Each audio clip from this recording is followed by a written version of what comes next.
2016. My name is Franco, and joining me in a full complement of presenters is Jason and Dean. Welcome to Progressive. Hello, Franco. You know what? If we had a significant listenership, they would be demanding. Are we live? We're live. Jason just muted my channel instead of the music channel as it was playing throughout your intro speech. I know what I like and I like what I know, Dean. It wasn't your voice, apparently. So, to any of our listeners, it's the 16th of October 2016, and Progressive Bubble. That kind of thing just happened. Excellent. If we had a significant listenership, they'd be happy to know that a certain segment is going to return right now, because they would have been missing it, because we have an On This Day. On this day, in 1783, Marie Antoinette, Queen Consort of Louis XVI, was guillotined at the Place de la Révolution in Paris, at the height of the French Revolution. Yeah. Do you know the guillotine is named after French physician, politician, and Freemason? But he didn't actually invent the guillotine. What was his name? Mr. Guillotine, obviously, but It was. You know, that's the only thing in this Monsieur Monsieur Guillotine. I did not write down. You didn't write down his name. But it was named after him, so we know what his name must be. That's a brilliant factoid. He didn't actually invent it, but he proposed it as a more egalitarian and pain-free method of execution. So they were trying to be nice. Yeah, well, he didn't actually believe in the death penalty, so to his detriment. So he created an incredibly efficient way of enacting it. Well, no, he advocated. So prior to that, I'm assuming they were down with hanging. Was that? Well, for the like common in folk, France? it's hanging. If you were the elites, you were usually decapitated with a sword. Oh, right. Which Isn't usually the took- guillotine and the sword? I mean, okay, if well, it's a the weighted smaller sword. will take you out in one slice, as opposed to a sword, which usually took 2 or 3 chops. Yep. On average. And Robespierre really took to it, didn't he? He loved that guillotine. Who did? Robespierre, the guy who sentenced everyone to the guillotine. I feel like there's a few facts Frank didn't write down today. Well, Robespierre was the guy who was particularly nasty. The On This Day segment is not meant to be an in-depth and in-the-weeds exploration of what happened on this day, necessarily. I was hoping it was Fun with Hammers was going to return to the segment. But Fun with alas, We exhausted that subject, didn't we? Surely that would be a Trump section. Surely. well, maybe. I think his would be Pussy Watch. Douchebag filterage. I have a very boring douchebag filterage. I decided to watch the Amazing Spider-Man, the reboot of the Tobey Oh God, no! Maguire I don't. series. It's been rebooted again. It can't have been that good. Has it? Yeah. There's another one coming out. In Avengers 2, there was a new Spider-Man. Yes. So that obviously, whoever the last one was, Anthony Garfield, I want to say. I think that sounds right. right. He must have been very good. Well, there was It did nothing, have Emma Stone in it though, so that was I considered watching it for that. there was nothing to explore. Like pretty much, Tobey Maguire took Spider-Man to where it needed to go. There wasn't enough time between the Another reboots. origin story. Yeah. You know, who wants to see a moody teenager become a superhero again? Tony Well- Maguire took that to. I thought he did pretty well. Yeah, I was enjoyed surprised when they had to reboot it. But Yeah, I'm a he little got bit over. expensive. I'm a bit over superhero movies altogether now. Yeah, I feel like they've Exhausted. run their I'm course. exhausted. Except I'm still going to revisit Luke Cage. Oh, Luke Cage is fucking fantastic. Yeah. What do you mean revisit? Well, I've only watched the first episode, so I'm going back to it. I'm up to episode 8, Yeah. and even I kind of got caught out listening to, watching a couple other shows and sort of. But you know what you didn't get caught out doing was listening to the BAP last week because there was no episode. Well, I mean, I phoned in sick. Look, and man, then Jason you guys and didn't myself phone in at all. have sat Greg down and explained how disappointed our listenership were through his failings that a BAP was not available. Yeah. Well, There was an available BAP. It was just 35 minutes of the Wirecast streaming notice. I With no believe audio. there probably is a recording of this version of the VAP somewhere on this machine in front of us. Oh, really? Yes. Oh. Because. Well, Oh, to return to the douchebag filter, I watched Shin Godzilla at Luna Cinemas. how was that? week. So speaking of reboots, it was another reboot of the classic tale of Lizard meets Island Nation. I didn't really. It was not the best Godzilla I've ever seen. It was not the worst, Okay. but he didn't blink. I had an issue with Godzilla's unblinking eyes. He did have some seriously cool fire-breathing, city-destroying moments, lasers shooting out of his spines on his back. It was all pretty good. America was talking about dropping a nuke on a Japanese city, which I thought was very controversial. And problematic. Yeah, no, I thought it was interesting. They bombed it already, and that Japan was like, I don't know if we're cool with America dropping bombs on our cities again. and they talked about the war and the cultural significance of that, and then they would drop a nuke, and the Japanese folk were like, "This is not not how it's cool. supposed to go down. Could you stop dropping nukes on us, please? Please, less nukes." So that was of all the nations that have been nuked, we're all of them. Yeah, And 100% of them is us. yeah, we've explored that territory and not cool with it anymore. Yeah, we even nuke ourselves and we don't like it. So we'd prefer you didn't. Yeah, so I thought it was pretty good. The only hassle I had was obviously because there were subtitles. It was a Japanese film, and the subtitles were normally at the bottom of the screen, but anytime they cut to a different person, it was kind of filmed almost like a documentary. So when they cut to a different character, you would see the name of that person down the bottom of the screen in kanji, and then the English translation above it. So then the subtitles of people talking kept moving to the top of the screen whenever they cut to someone new and different. So it just kept bouncing around a lot, and I kept like losing my trail of subtitle because I'd be like, "Okay, we need to drop thing," and then May just, "What? Oh fuck, that's the guy's name. What is it? I don't know. I missed what he said." That is the only downside of subtitle shows, especially when they're action kind of centric, where you've got to pay attention to the dialogue as well as watch the action. It's a little bit. It just kept breaking my. A little bit too much for me normally sometimes. You can tune subtitles out, or I can tune subtitles out, but for this one, because they kept moving around, it was just like I had to keep concentrating, which is painful. Well, your little bit of douchebag filters reminded me. I had another one already, but it reminded me of another one that I watched, a Netflix original that's come out called Designated Survivor. Designated Survivor. Designated Survivor. This one is Kiefer Sutherland as the sole remaining member of the U.S. Congress. He was the designated survivor when a bomb went off while the State of the Union was being addressed, and he was the one person they leave off to make sure there's someone to have continuity of the government. This smacks of One Tom person is Clancy. not continuity though, but Well, he's in direct line to be president. So obviously he's the only one left. Well, this is the theory. Or is he? This is the theory. And there is a bit of an or easy because it turns out the Republicans also decide they're not going to be underrepresented, so they've left someone out as well. So there's two people left out. Is it Donald Trump? No. Is it John McCain? Anyway, so it's interesting. And But Coulter. one of their And first Coulter. things is, of course, without actually knowing exactly who bombed them, they need to drop a nuke on Iran. So it wasn't Japan this time, so that's a step in the Did they direction. play Barbara Ann by the Beach Boys with John McCain singing? No, there was no bomb around. Iran. Yeah. That's a shame. Anyway, I I watched. thought it was a good joke. It was unfortunately not filmed. More fortunate. I don't know. People would have not seen. John McCain's a funny guy Yeah. in a bombing Iran kind of way. But my other douchebag filter, which was actually a good show that I've been watching from 2008 called Generation Kill. Have you guys I've heard of this before. Yeah, it's only a single season, and it's following a Marine platoon on the invasion of Iraq, and it's kind of in your face. I mean, very sort of. I guess it's supposedly hyper realistic. It's pretty gory for a TV show, and I don't know. More gory than Knight Rider. the Knight Rider. Well, I'm just throwing out of the TV Yes, shows. yes, no, definitely more gory than Knight Rider. Okay. And Absolutely. MacGyver, I watched a pretty hardcore Definitely, episode definitely involving more- Tough Boys. What about Definitely more gory what than about Blue MacGyver. Thunder? Let's just string off any number of shows, and What was the other I'll one? tell you. What We'll was see the if we other can. one? We'll see if I can bracket. You're probably thinking of the A-Team, which had lots of explosions and machine gun And fire. not but one No, guy. no injuries. Yeah, no injuries. Yeah, AK-47s all over the place. No Well, one dead. I'm running the theme because Knight Rider has a smart car. I think Blue Thunder had an intelligent helicopter. There were other ones in the 80s where they had like an intelligent something. Well, there was And a BJ the team, bear, an intelligent bear involved with driving of a big Intelligent monkey called Bear. Mm. Yeah, let's get that right. Well, sorry to all our listeners out there for our misidentification Hey. of a monkey as a bear. Look, Dukes of Hazzard spin-offs are important, and we have to track these things correctly.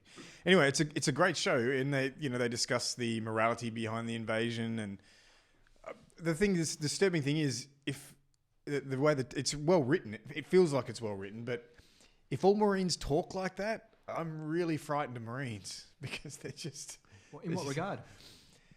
They're incredibly desensitized to violence, as they would be, I guess. They're trying to be desensitized by violence. There's a whole reason to Yes, exist. and clearly, at least some of them are a little bit concerned about the violence and worried about killing civilians, and some just simply weren't. And if this is in any way an accurate portrayal, it just left me. You don't want to be in the path of any force of Marines ever in your life. And in fact, there was a couple of situations where I thought it might be a little bit unrealistic because you had SUVs of armed Iraqis rolling up on a Marine platoon, and they were armed, and the Marine platoon actually not shooting them. And I thought, no, that's clearly not realistic, because they would have just... I don't think they were allowed to shoot first. This was the orders that they were discussing in that particular episode, was the fact that they were under orders that they could not engage except with uniformed military. So these guys were technically ununiformed, even though they were Saddam's elite kill squads that were going around just killing, executing citizens and things like that. But they just waved them off and they went away. And I went, that wouldn't happen these days. Yeah, Anyway, I think the rules of engagement for the Marines in Iraq were kind of unfair on the Marines. And don't forget, most of the American presence in Iraq are reservists. They're not Marines now. And These were regulars. These were regulars. And there was They're an episode. There was an episode where they were joined by a platoon of reservists, and the disdain they had for them was palpable. Did you watch Whiskey Tango Foxtrot, the Tina Fey movie where she's a reporter in Iraq? That's really good as well. I watched that recently. It's on Netflix too, I think. They had an one of the sort of subplots was the embedded journalist that was with them. They called him Rolling Stone because he worked for Rolling Stone, obviously. And they weren't impressed with that at all. But when he did tell them he used to write for Hustler, they were immediately on board. Right.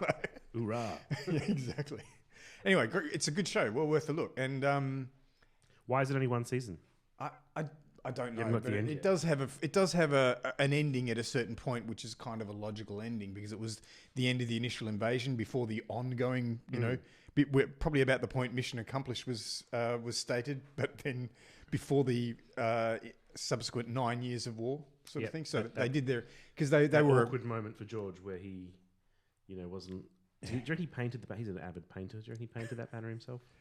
Oh, not if there weren't any dogs involved. No, that's true. Yeah. Maybe the banner started out as a much larger piece. Mission accomplished, and it was for all these dogs. With some dogs. And then people just cut that out, and they kept the mission accomplished part. Thanks, George. George. Anyway, well worth a look. It's good, and it's not on Netflix. This may be have been acquired through other means. Did you watch the Star Wars Rogue One trailer during the week? It came out Thursday. No, you fucking should. All our listeners out there who must have seen it. But if they haven't seen it, watch it. Okay. God damn, it looks good. I mean, that Star Wars Episode 7. The trailer for that looked fantastic, and then the movie was good, but it was fairly stock. It was fairly. I think it didn't stretch the franchise in any way. The bit about this one I'm looking forward to, if I understand the plot correctly, is that everyone involved with the stealing of Death Star plans died anyway. So this is going to be a story where they're going to introduce all these characters, and one by one, they're all going to get killed off until they finally succeed in their mission to get the plans back. But I don't think anyone's coming back from this, so it's going to be a bit more of a darker toned.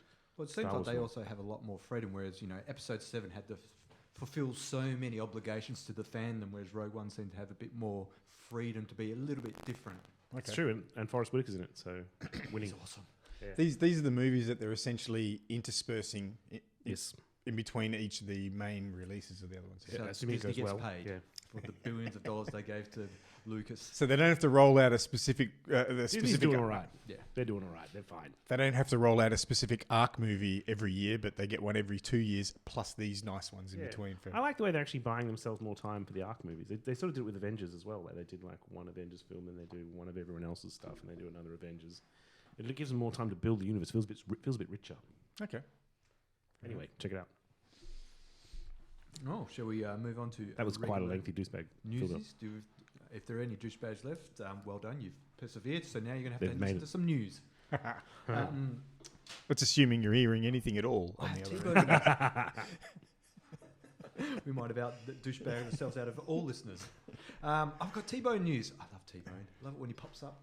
He popped up in a pretty special way. He did. Well, if we're thinking the same thing, he was Sky in an News. interview. Yes. And, it's a crossover of a couple of our favourite subjects. It was. He decided to weigh in on the American presidential election campaign. He was asked a question about it. He was being sympathetic, showing sympathy to the majority, and I use air quotes there, of Trump supporters. You mean the deplorables? Well, and he did address that. I'll quote him verbatim.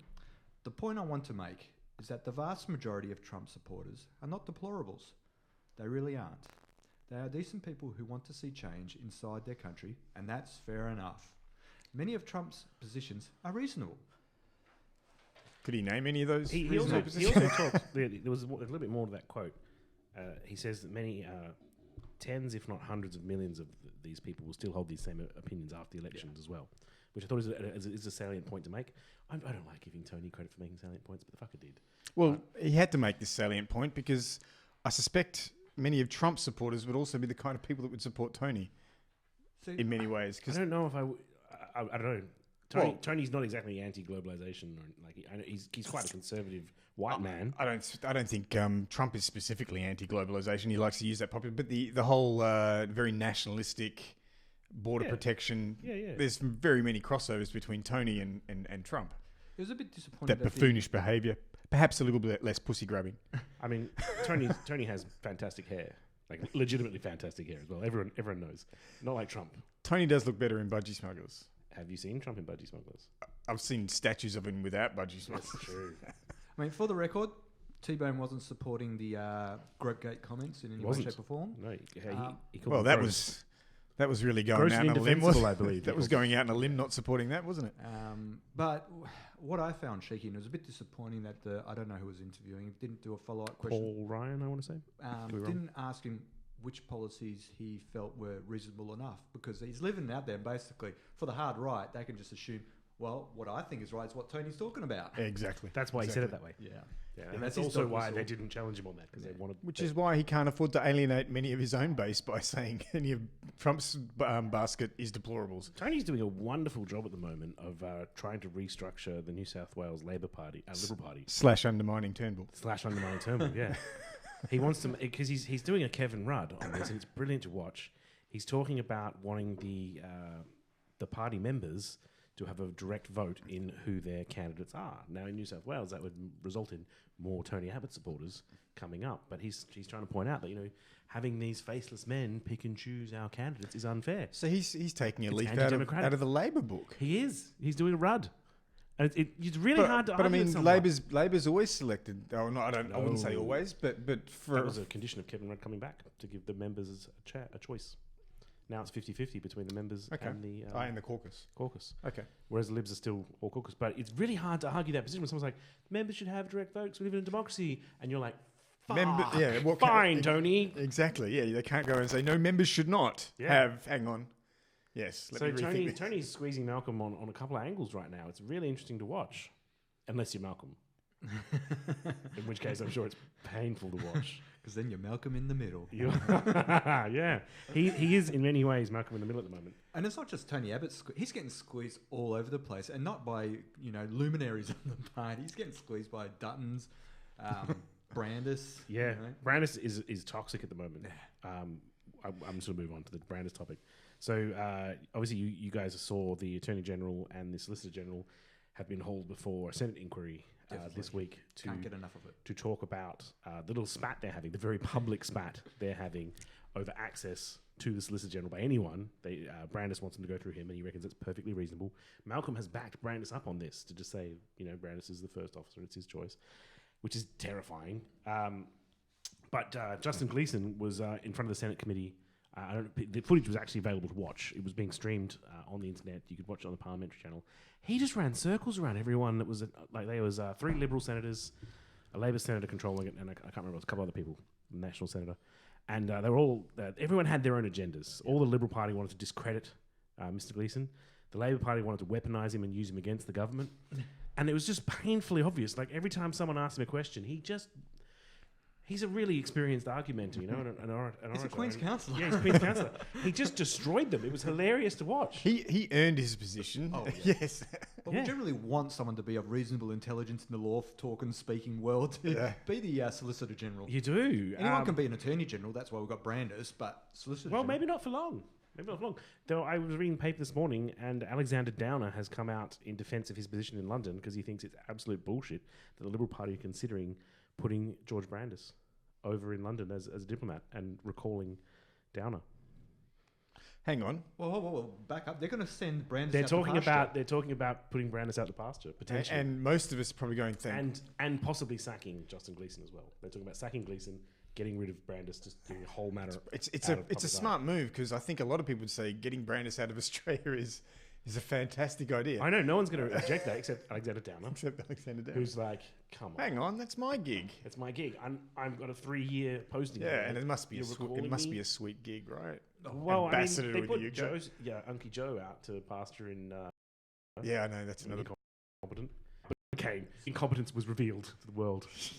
Is the Solicitor General's position a bipartisan appointment, or is it? He's apolitical. He's supposed to stay neutral. But who appoints him? Yeah, how is he Couldn't appointed? tell you. Yeah, we should. Because I didn't think a spiteful government would be allowed to sack the Solicitor General. No, I think they just want the whole thing dealt with. And to be fair, if they got rid of Brandis, the whole thing probably would be dealt with. Yeah. I'm a little concerned as to who they bring in as the next Attorney General. My immediate thoughts go to Christian Porter, who was our Attorney General before he became I wouldn't be a surprised. federal politician, and he's quite a conservative man, shall we say. But I would imagine he'd be next in line for the gig. I mean, there's no problem with the Attorney General being conservative. It's these No, no. maverick conservatives who come up with these, crackpot ideas. George Brandis is not. It's the activist conservative, you mean? Yeah. Yeah. So I mean, because clearly I wouldn't mind having an activist liberal in there, but sorry, small L liberal.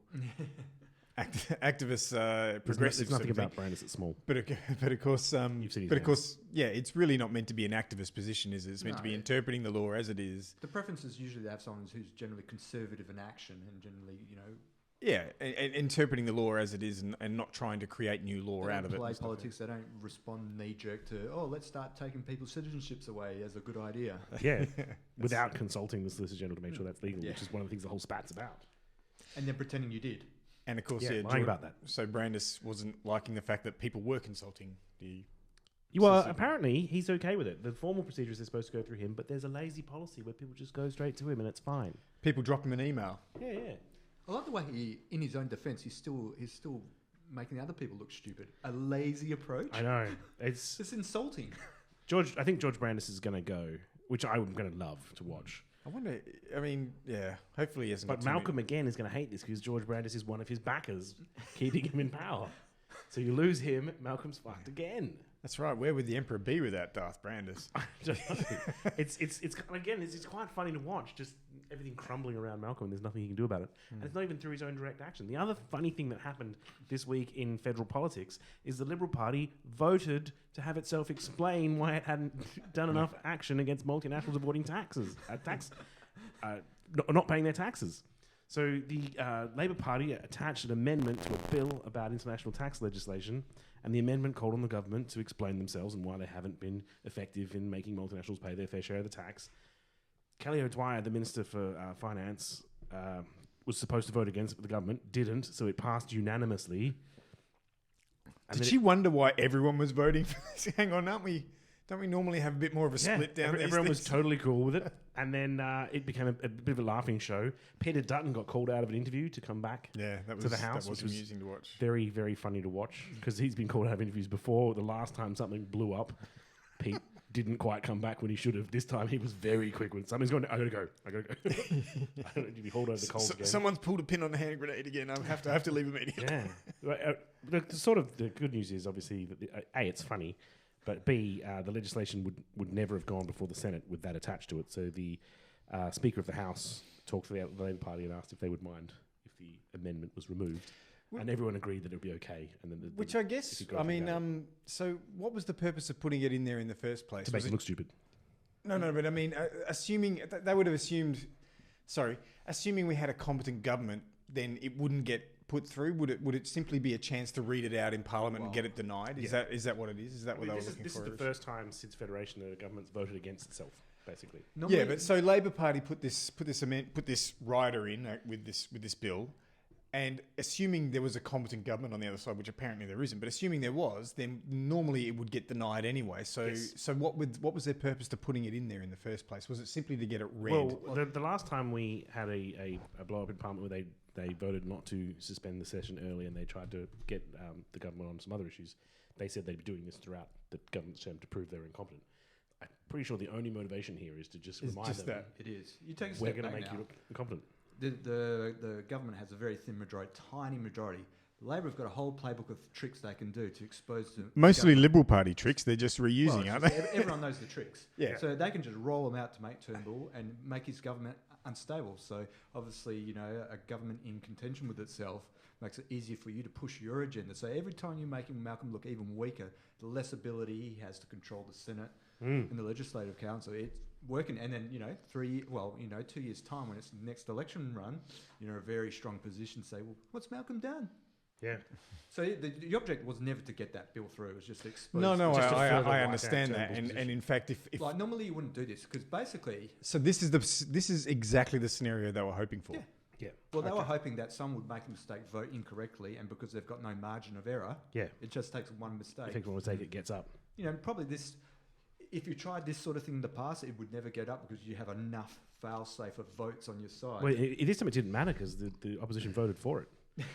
The government of the day voted for it. Normally, they were That's hoping what to I get mean. one Weren't person. So they weren't aware that the rider was in. They weren't aware the rider was in there. Everyone just, without reading the rider, was That's like, "Yeah, approved." they didn't read it, and that's why I was just a little bit Yeah, questionable. this is sort of a better position. But didn't they? I mean, and given the adversarial situation in our government, didn't they immediately they should have been suspicious to go, why is everyone voting for this? Yeah. They should have immediately been suspicious. Well, it's probably a pretty boring legislation for the most part. That There everyone's might, like, and in whatever, fact, as per usual, approved, there probably approved. wasn't anyone even in there because they just did a voice vote, Yeah. didn't they? Which I find incredibly weird that we elect these people and go to all this expense and they just do a voice vote and it's up to. Yeah, I think the yays have it. Yeah. There's no nays. Anyone? No nays? No. Not many nays. Okay. So Yeah. you'll see more of this in the upcoming months. Excellent. Yeah, I'm wondering how long Malcolm's going to be able to hold this together. Yeah, and there'd probably be people in the party that may well have known that that rider was there. Went, no, I'm going to let Yeah. Malcolm get stung by this one. Yeah, there's probably enough people there that were like, you know what? And I imagine Tony Abbott and Kevin Andrews are at least two of those people. They seem to enjoy the last time. They're very smug, shit-eating grins on their faces. Malcolm lost control of the Senate. Yeah, Well, Labor. Admittedly, Labor probably is having the best fun they've ever had in Parliament in a long time. Aren't Yeah. they?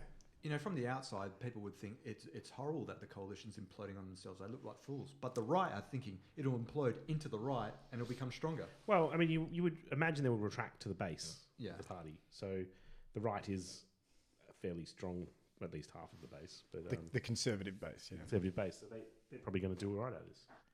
They're not going to get elected, but they probably don't care. They're probably content to have Malcolm basically do nothing. The Labor Party essentially do nothing. No change on any of the issues they don't want to see change on anyway. I don't know. And wait, The plebiscite doesn't look like it's going anywhere. And every time they talk about that, George, what's the guy's name? Christensen, yeah, the Nationals gets under. He's basically come out. He was talking during the week saying the agreement we've got with the National Liberal Party is that we're committed to the plebiscite, and that is all. If the government changes their position, then we might walk away from our agreement. Yeah, they were running hard on that during the week in the press. Yeah, Barnaby Joyce was running counter to Christensen, saying that's not. Look, all it says is that we support the plebiscite. It doesn't say what happens if the plebiscite doesn't get up. Let's not be too hasty here. But George Christensen, he could cause them problems if he decides I'm not interested in working with you guys.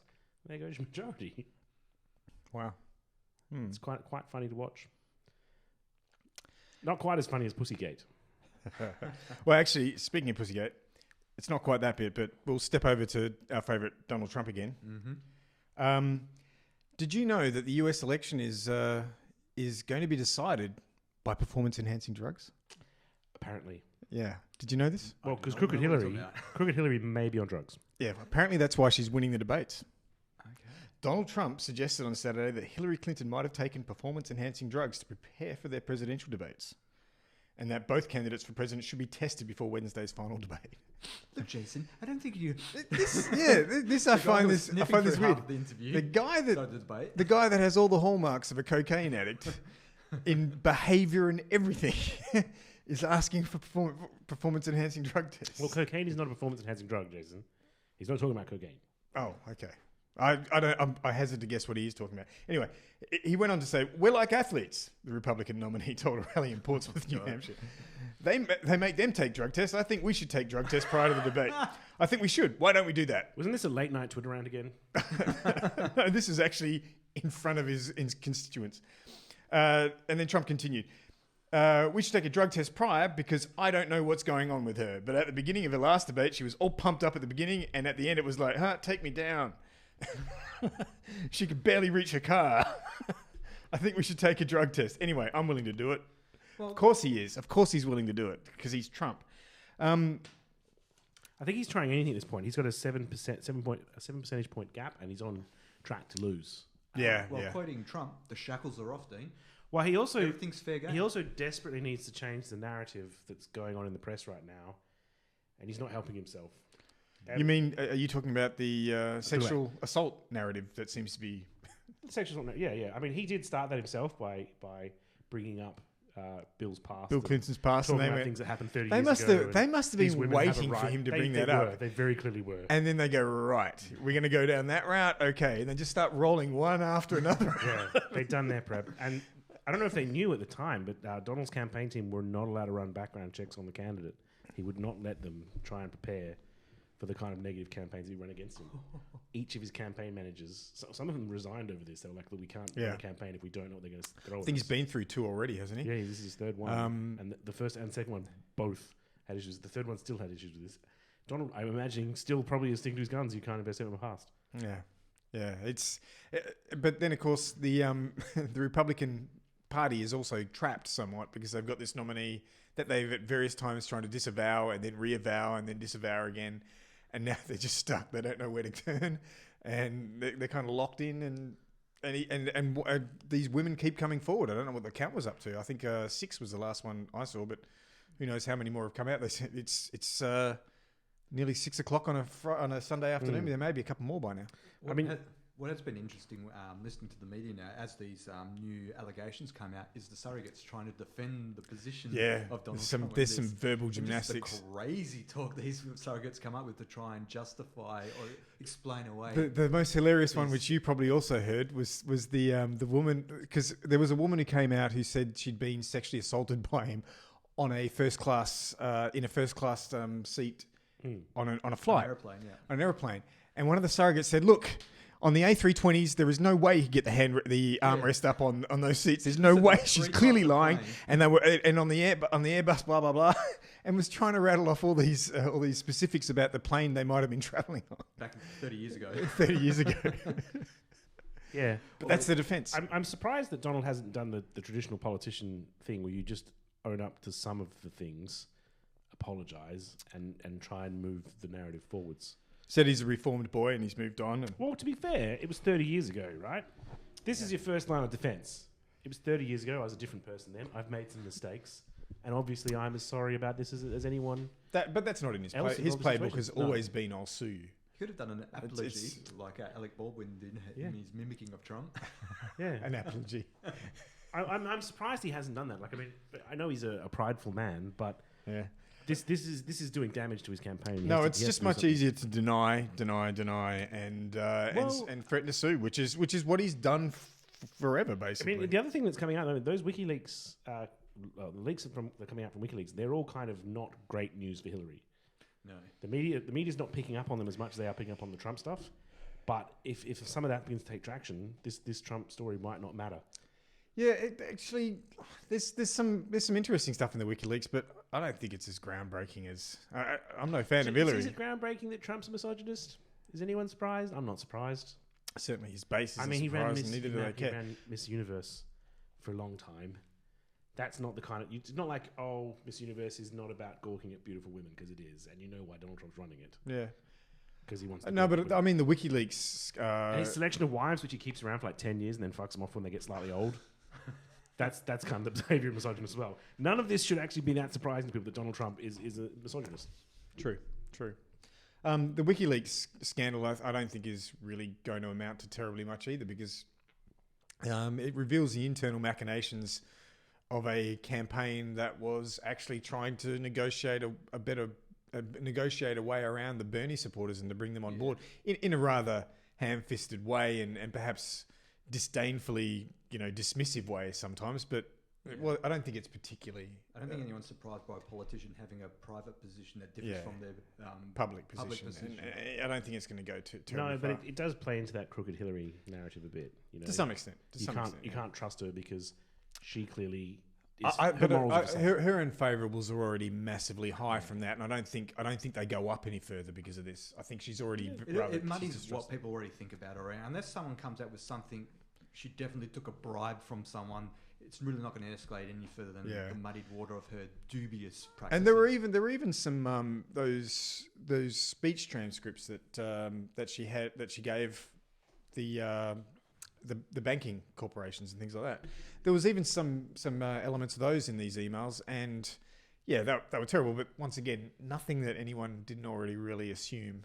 I think the one that probably. But I feel the same way about the Trump revelations. You know, like I know it's a big story, and the First Lady Michelle Obama's talking about it and how she personally feels dirty and vilified by this. And I feel like the Democratic team is definitely in full hype mode, trying to focus on what's going on. I think the difference is the things we're finding out about Hillary are things we would expect from a presidential candidate anyway. The things we're finding out getting reinforced about Trump are things you do not expect in a presidential candidate. I think things that are not acceptable by presidential candidates, but I would expect them from Trump. Who the messenger is, which is the press, and they love salacious details. So I'm sure if a sexual type of scandal came up with Hillary, they'd be hammering that big time. No, but that's what I mean. If one of them came up, like Bill that Clinton would be did with all those interns. Yeah. if she kept rather comely looking pages around her at all times. I think liberal sensibilities who do most of the press don't like to sort of hammer Hillary over what her spouse But that's does. exactly the point. If a sex scandal came out about Hillary, that would be damaging to her because that would and it would be front page. It'll be out there competing with the Trump sexual stuff. But I don't think dubious practice of emails trumps salacious scandals. Unfortunately, with the way the press reports. Yeah, no. Trump's been taking. He was also taking swipes at the media this week, suggesting that that the campaign's a little unfair. The media's trying to orchestrate this and force things in a certain direction, and that he basically thinks it might not be possible for him to win because the media's against him. Well, he was happy to have it when it was for him, and he was getting hundreds of millions of dollars of free press and advertising. But when it turns on him, which that's what happens when you're out there, and you're past. It's got to come out. Yeah. It can't be no surprise to you, knowing the press. Well, it's a surprise to the campaign team again. Yeah. But the Donald, the candidate is in charge of the campaign, so it's fine. I guess he knows. That's right. Yeah. Was it the candidate is in control? Yeah. We have no control over this. So the other thing that happened during this week, I thought was kind of interesting, was that the White House formally accused Russia of hacking the DNC.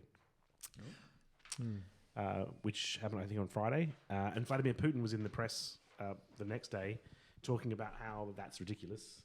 Not only is it not in Russia's interests to hack the DNC, but it's not in Russia's interest to hack the DNC and then release anything about it in the first... Like, if we did this, why the fuck would we leak it?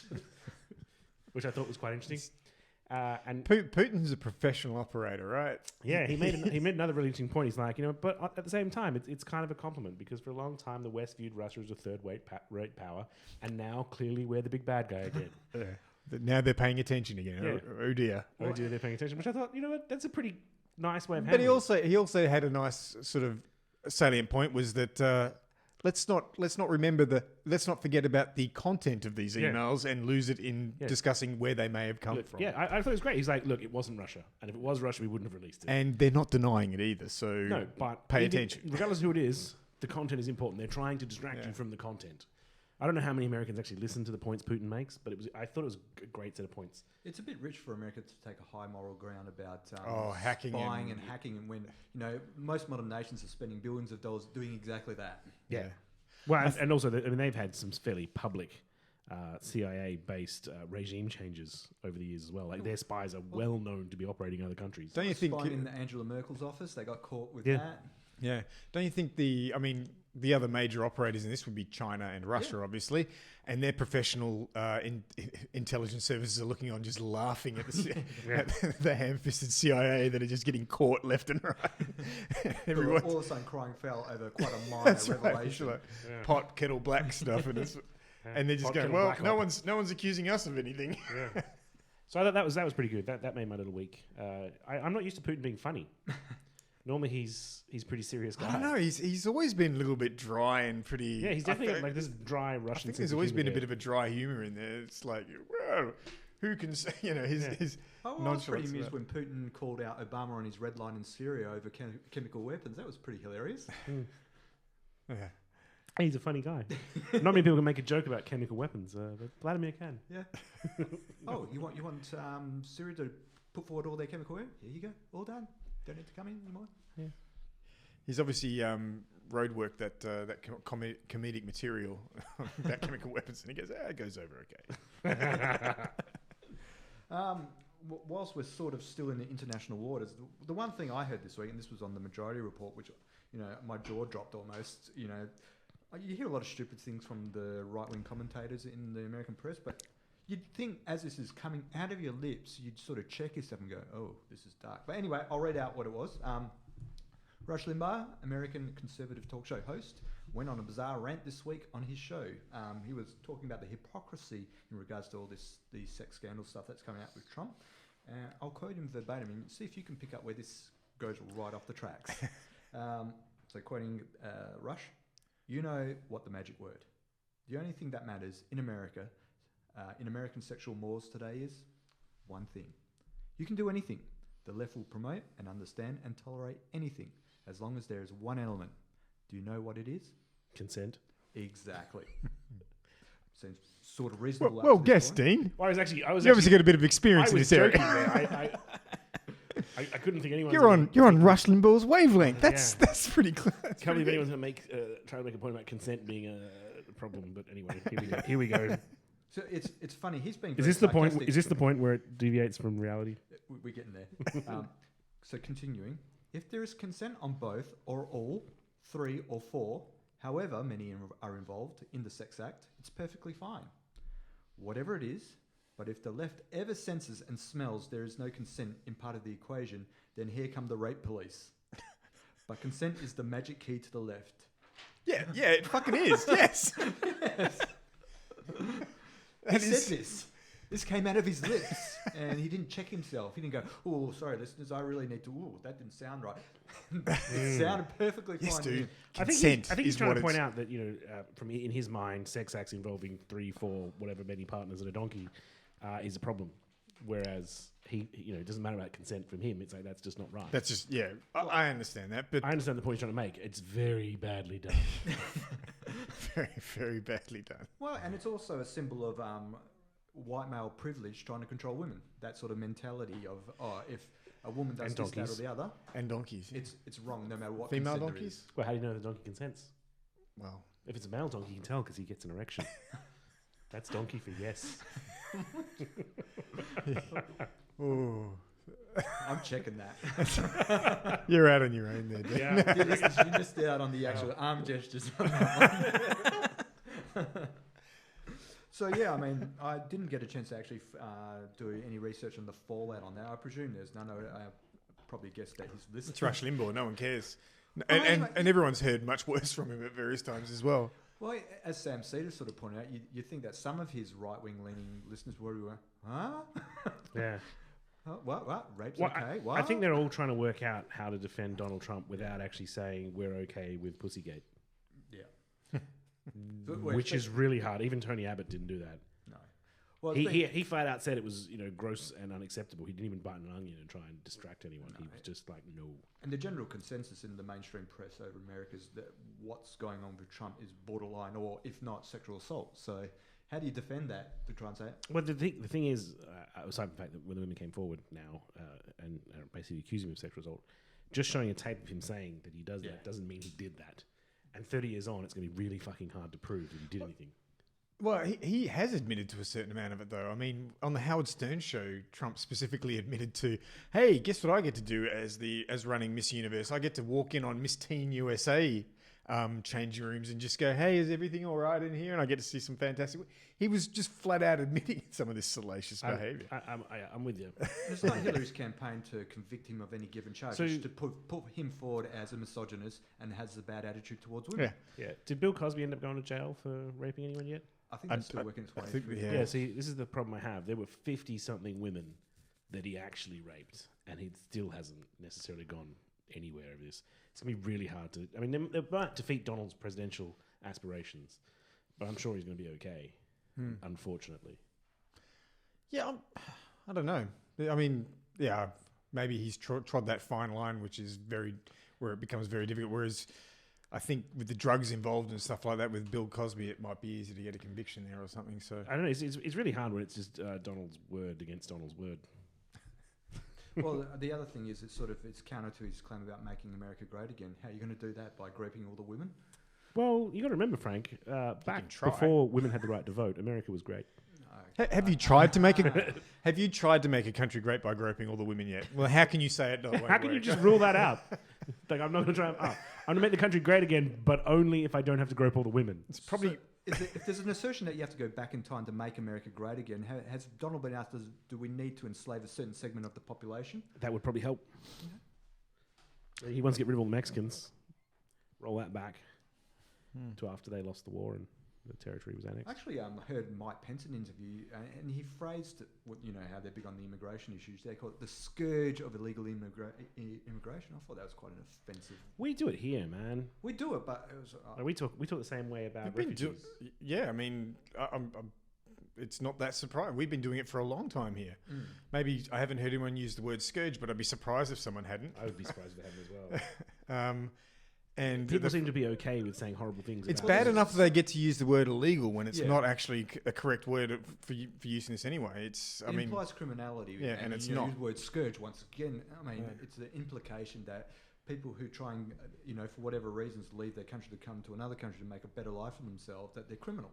Yeah, and it's simply not the case. It's not illegal to cross borders or anything like that. In the interview where Mike Pence said that, he didn't get picked up on it. They just guy let it straight through. Yeah, didn't challenge him on scourge. Excuse me. This country was built, on immigration. Yeah. Literally on them. I mean, Yes. as many times they were the foundation. Yeah, They were just killed. on dubious en masse, paperwork. and we One built would on top of imagine. Yeah, no, it's interesting to see. I'm grateful to see Donald Trump's not going to win.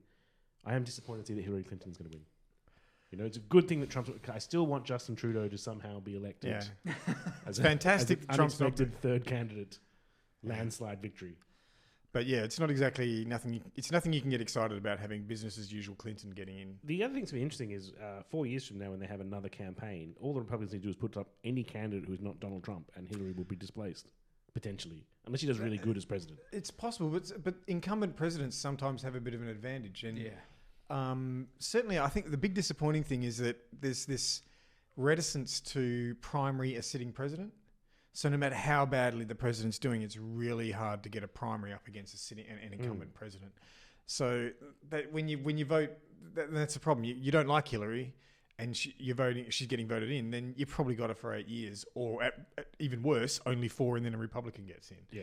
So yeah, I'm wondering that the Republican brand's gonna be pretty damaged after Trump. They're going to do some rebuilding. Maybe 4 years won't be enough time. it's possible. Yeah. But for all we know, it might be. Well, who knows? With all that right-wing populism out there, maybe they get a competent right-wing populist that pops up and suddenly takes charge. Not this fucking buffoon that just but treads they on had his an dick array every of 5 minutes. buffoons to pick from. They didn't really have anyone that competent who stepped forward. Yeah, but Trump was fucking surprised too, Oh, I know. He was where did he come from? Well, actually, he'd run for president a couple of times before, so it's not like the first time. Well, and reality television. He had face recognition, which all the other candidates didn't have. Well, Some of them had faces you recognise as you want to punch. You'd be like, that's a very punchable face. He also spoke with a voice of change that resonated with that base. They were sick of your stock standard, institutional. Yeah, say one thing, do the other. Yeah.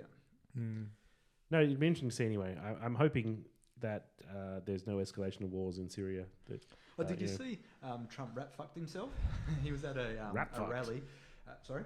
Sorry, did you say rap fucked or Rat. rat fucked? Rat fucked. Saying, to his audience, make sure you get out to vote by the 28th, and I think the actual voting day's 9th, so the 8th of November. Oh dear. Well, get out by the 28th. Apparently that's a typical Republican dirty trick. With Oh they yeah, go send out and put mailers. Pamphlets having the Yeah, wrong date send for out the election mailers with the incorrect date on Yeah. them. Yeah, absolutely. They've done that a lot. to high proportionate Democratic Democratic. areas. Wow. Along with push polling and all sorts of crazy stuff like that. Yeah, that's where all that money gets spent that they raise. So That's crazy.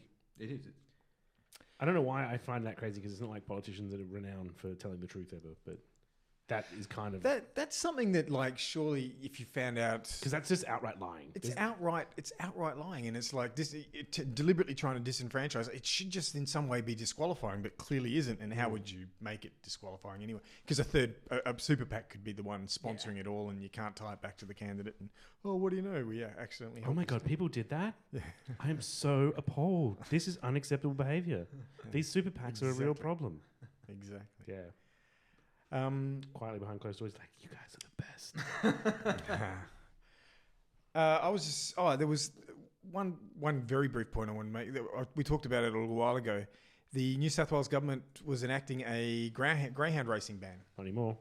Not anymore. They backed away from it. Mike Baird's really unpopular right now. And he had to do something, so he backed away from the greyhound thing to try and buy some boats back. Yeah.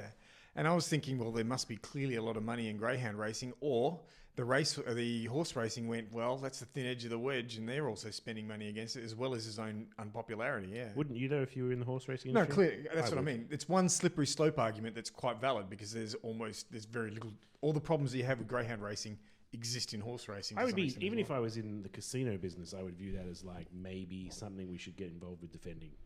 Yeah. Because once they come for a couple of gambling industries, then they're going to go, hey, and you know what, gambling. Well, ruins no, but lives. this was not about the gambling. This was about I know it was about the animal welfare. animal wastage and stuff like I would that. still be, if I was, I still imagine they would have. If there was no gambling, there'd be no greyhounds. Yeah, there's going to be other people defending them. Yeah, not just the greyhound but industry.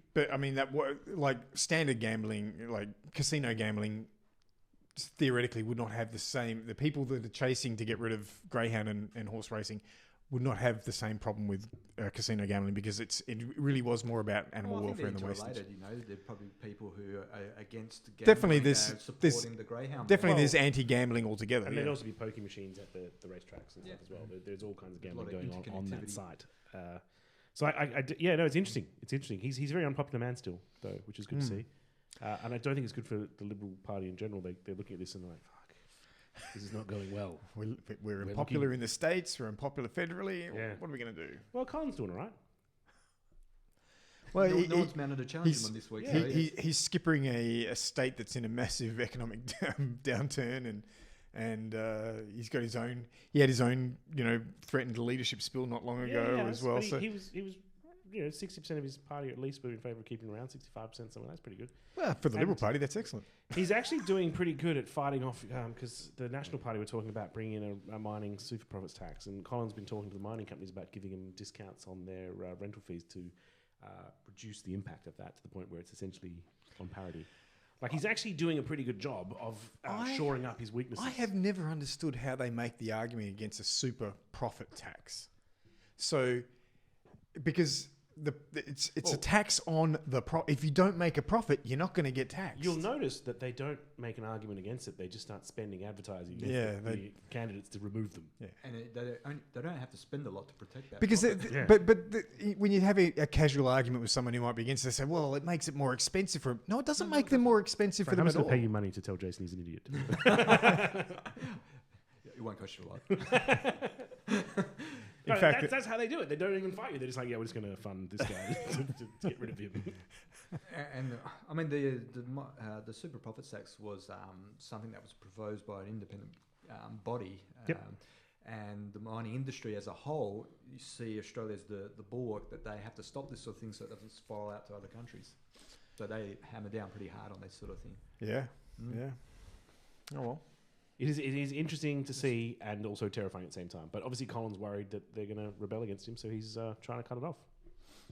It's amazing how, obviously Colin Barnett has the same challenges at a state level within his party, but he doesn't come out looking so much like an idiot like Turnbull does.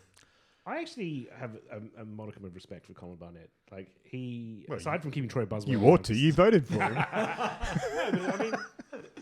I think I will bring that up at any opportunity. And it's fair point. Sometimes I think he kept someone like Troy Buswell around just so he didn't look so incompetent. But since being rid of Buswell, he's not doing terribly, and he actually is doing a pretty good job again of shoring up his weaknesses. It's not hard to look competent next to every other Liberal Party government around at the moment. It's not terribly hard. No, I mean, he's doing all right. It's just depressing to see, but he's doing all right. Even when the state is like hideously in debt, hideously in debt with no chance of repaying that anytime soon. That's because I can't name a single Labor state opposition member. Mark I'm McGowan, thinking that. Oh, okay, the there you leader go. of the But I opposition. couldn't have Ben just. Wyatt, my local member, good guy. Is he still around? Yeah, even though I voted against him. Sorry, Ben. You know, you mentioned Troy Buswell before, and like he's actually not incompetent. He's actually was a star performer. Of Yeah, the he's Liberal team. well. I mean, and the thing is, in It's any his other personal life, he couldn't control. in any other job, it wouldn't be so. Your personal life wouldn't be so public. Like you could be, you know, a misogynist alcoholic who crashes cars and probably still keep your job at a mining company. You can't do that if you're a politician and you're in the limelight. I don't know, maybe one car, but if you smash up a whole shred of cars, He had a good run at it, keeping those things. It was just a list of things that came up that eventually Well, just that's did it fine. under. Yeah, He left his wife for a Greens politician. Yeah, That was inexcusable for the for the rest of the that was party. his excuse for the Greens, really. I mean, how could you fuck Troy Buswell? And he is the enemy. He's like the worst person around. What are you doing? Yeah, it's a shame though because apparently he was doing wonders in the portfolios he's had. He was pretty much a gifted politician, operator. Just couldn't keep his shit together in his private life. So we get the likes of Nayan, who's just incompetent but doesn't smash cars Yeah. or sniff Hey, chairs. hey, well, isn't that good enough?